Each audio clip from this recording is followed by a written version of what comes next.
예수님께서 여러분과 함께 또한 사제의 영과 함께 마르코가 전한 거룩한 복음입니다.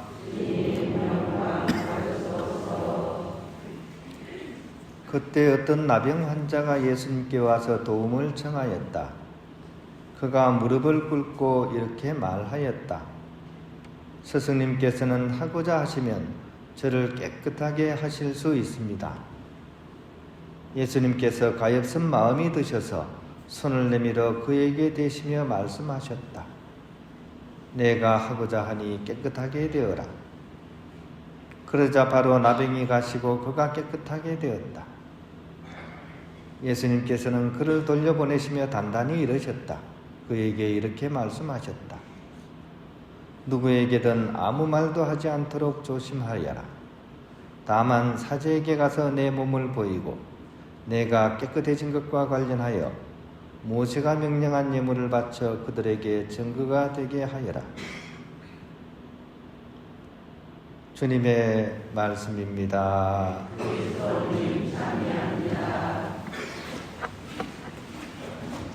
평안입니다. 오늘 독서와 복음은 나병에 관한 그런 치유의 이야기입니다. 지금은 이제 나병이 걸려도 치료약이 있어서 치료가 그렇게 어렵지는 않습니다. 하지만 과거에 이 나병에 걸리면 어떻게 보면 완전히 죽은 인생을 그런 취급을 받으면서 살아야 했습니다. 일단 첫 번째로 신체 말단부가 이렇게 병균에 의해 가지고 썩어서 문드러지기 시작합니다. 냄새가 굉장히 많이 나죠. 그런데 이 병이 특이한 것이 신경을 이렇게 상하기 때문에 통증이 없습니다. 그러면 이제 손상된 피부가 생겨도 그걸 본인이 알아채지 못합니다. 그러면 이제 2차 감염까지 이제 이어지는 거죠. 그래서 나중에는 막 이렇게 손가락, 발가락까지 다 떨어져 나가고 결국 이제 얼굴에 막 돌기까지 생기고 눈도 멀어버리고 그죠. 특히 외적으로 보이는 모습이 사람들에게 너무나 혐오스럽게 보였기 때문에 강한 거부감을 가지게 됩니다. 그리고 옛날 사람들은 이 병이 쉽게 감염이 된다고 생각했어요. 그래서 이제 극도의 공포심을 가지게 됩니다. 그리고 이 공포심은 자연스럽게 그 나환자에 대한 증오심을 가지게 되고, 그래서 결국은 모든 사람에게, 특히 가족에게서마저도 이렇게 버림받게 되는 천형 중의 천형, 그것이 바로 나병이었습니다. 이것을 잘 짚어주는 내용이 오늘 일독서 레위기 말씀입니다. 즉 나병이 걸린 사람들은 건강한 사람들과는 철저히 분리가 되어야 된다. 그리고 너무나 슬프게도 병 걸린 것만 해도 억울한데 자기 스스로 나는 부정한 사람이요 외치면서 자신의 병을 다가오는 사람들에게 경고를 해야겠습니다. 만약 그렇게 하지 않으면 누가 돌을 들어서 죽이더라도 아무런 어떤 그걸 보호를 받을 수가 없습니다. 오늘 복음 속에서는 그런 나병 환자가 예수님께 다가와서 도움을 청하는 내용이 나옵니다. 한 줄짜리 간단한 문장으로 이 사람이 하는 얘기가 이렇게 나오는데, 사실 이 짧은 말을 하기 위해서 이 나환자는 보통 결심을 한 게 아닙니다. 말 그대로 목숨을 바치는 심정으로 예수님께 나왔던 거죠. 앞에서 제가 설명드렸던 것처럼 사람들의 그 수많은 욕설과 위협과 돌 세례를 뚫고서 예수님께 다가왔던 거죠. 그래서 그는 용기 있게 예수님 앞에 무릎을 꿇고는 이런 얘기를 합니다. 스승님께서 하고자 하시면 저를 깨끗하게 하실 수 있습니다. 라는 말입니다. 이 말마디 속에서 우리는 믿음이란 뭔지, 믿음의 실체를 발견할 수 있습니다.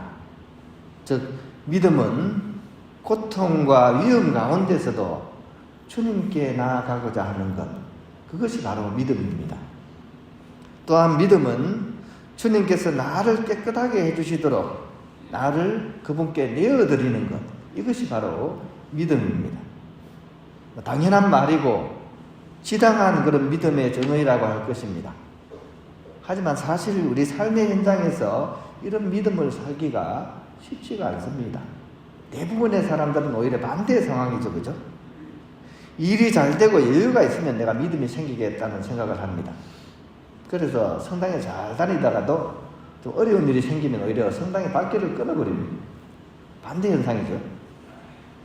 그리고 주님을 믿어야 되는데 세상에 믿을 것은 결국 나 하나밖에 없다 이렇게 생각합니다.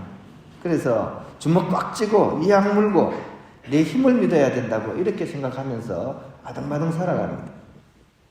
또한 많은 허물과 잘못을 반복해가면서도 본인이 깨끗하다고 착각을 합니다. 그래서 우리를 진정 깨끗하게 해주러 이 세상에 오신 주님을 찾으려고 하지 않습니다. 그런 점에서 오늘 복음에 등장하는 나환자 형님은 우리에게 믿음의 본질을 알려주시는 분이십니다. 즉 이분의 그 용기 있는 행동을 통해서 우리는 내 믿음의 성찰을 해볼 수 있고 결국 주님을 찾는 우리가 될 수 있는 그런 방향으로 우리의 발걸음을 돌릴 수 있어야 됩니다. 또 하나 우리가 초점을 이렇게 맞춰야 될 부분은 이 나환자가 이런 말을 했을 때 예수님께서 하신 행동입니다. 즉 그를 보시고 가엾은 마음이 드셨다 하는 부분입니다. 즉 기댈 것 없는 그 나환자에게 측은지심을 가지셨던 그런 주님을 바라보면서 우리 또한 어려운 이웃들에게 다가설 수 있는 그런 삶의 방향을 우리가 가질 수 있어야 되겠습니다. 얼마 전에 유키즈 온더 블록이라는 TV 프로가 있었습니다. 유재석 씨가 나와서 그죠? 이렇게 명사들을 초청해서 이렇게 대담 나누는 그런데 여기에 저희 수도에 유의회 신부님이 얼마 전에 나오셨어요. 그래서 많은 국민들에게 감동을 줬고 또 저에게는 작은 형제로서의 삶에 대한 그런 그 귀감이라 그럴까요? 이렇게 저도 하여금 다시 돌아보게 만드는 그런 계기가 되었습니다. 스페인 게르니카 출신이고요. 우리 본당을 거쳐 가셨던 오일데폰스 신부님, 또 문요셉 신부님하고 같은 이렇게 선교사로서 한국에 파견되신 분, 그 그룹 중에서 5명 중에서 맨 막내십니다. 그럼에도 불구하고 이분은 그 1976년도에 이제 한국에 오셨어요. 처음에 이제 뭐 한국에 바로 오신 건 아니고 그 이전에 볼리비아에서 선교 활동을 좀 하다가 6.25 전쟁을 겪고 참 어렵고 힘든 나라가 있다. 그래서 이제 나도 한국에 가고 싶다는 그런 생각이 있었고 또 이제 기회가 되어가지고 이제 한국으로 오신 분입니다. 처음에 오셔가지고 정동 그 수도원에서 한국어를 좀 배우시고 바로 그 이후로 47년 동안 산청 나환자 마을에서 한센인들 즉 오늘 복음에 나오는 마병 환자들을 이렇게 도와주는 그런 삶을 이렇게 사셨습니다. 당신이 계시는 동안에 한 620명 정도의 환우가 이제 돌아가셨다 그러더라고요. 특히 이제 그 남자분들 이렇게 돌아가시고 나면 염을 해야 되는데 이렇게 신부님이 직접 그 돌아가신 분의 염을 해주면서 결국 한센인들의 영원한 친구라는 그런 별명도 얻었다고 이렇게 합니다. 그 이분의 삶을 보면 굉장히 영웅적으로 보이죠, 그죠? 근데 사실은 영웅적인 삶이라고 해서 막 떠들썩한 이벤트를 하는 것이 아닙니다. 이 신부님의 삶은 한마디로 이웃집, 아저씨, 또 할아버지의 그런 모습입니다. 새벽 기도를 다 끝내고 나면 이제 추운 겨울이라도 옆집에 있는 나병 환자 집을 방문하면서 문안 인사로서 그 다음 일정을 이어갑니다.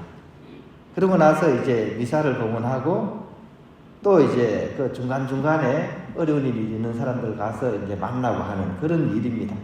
뭐 엄청난 일은 아니겠지만 오히려 동고동락하는 그 모습으로서 그 수도회 창설자이신 아시시 성프란치스코의 그런 삶의 모범을 담고자 노력하셨던 거죠. 아시시 성프란치스코도 회개 생활의 가장 큰 계기가 나환자의 만남이었습니다. 그래서 유언에 보면 맨 앞부분에 이렇게 나옵니다. 내가 죄 중에 있었기에 나병 환자를 보는 것이 너무나 역겹고 두려운 일이었습니다. 하지만 주님 친히 나를 그들에게 데리고 가셨고 나는 그들 가운데서 자비를 베풀었습니다. 처음에 내가 그 사람들에게 느꼈던 그 역겨움과 그 쓴맛이 내가 그들에게서 떠나올 때는 뭔가 마음의 단맛으로 변했습니다. 라고 성프란치스코는 고백을 이렇게 하십니다. 이런 스승의 모습을 유이베 신부님도 담고자 그렇게 노력하셨기 때문에 오늘의 이런 삶이 계속 이어지고 있는 것 같습니다. 요즘 정치권에 보면 아바타라는 얘기가 많이 나오는데 유신부님은 그런 의미에서 성프란치스코의 아바타라는 그런 생각이 듭니다. 오늘 복음 말씀은 두 가지 차원에서 우리에게 뭔가 이렇게 메시지를 주는 것 같습니다. 첫 번째는 내 삶을 이렇게 주님께 온전히 내어드릴 수 있는 믿음의 삶을 우리가 살아가야 된다는 것. 우리는 대부분 자신 안에 갇혀서 살아갑니다. 하지만 진정 믿음이 있는 사람은 나 자신을 내려놓고 주님 앞에 나아가는 사람입니다. 오늘 복음에 나오는 나한 자를 통해서 우리 또한 주님께 다가가는 그런 믿음의 사람이 되어야 될 것이고 그 믿음을 실천하는 사람, 예수님께서 나한 자에게 이렇게 자비를 베푸셨듯이 우리 또한 이웃들에게 자비를 베푸는 삶을 통해서 예수님을 닮아가는 우리 또한 예수님의 아바타가 될 수 있는 그런 믿음인 그런 신앙인의 삶을 우리가 살아갈 수 있어야 할 것입니다.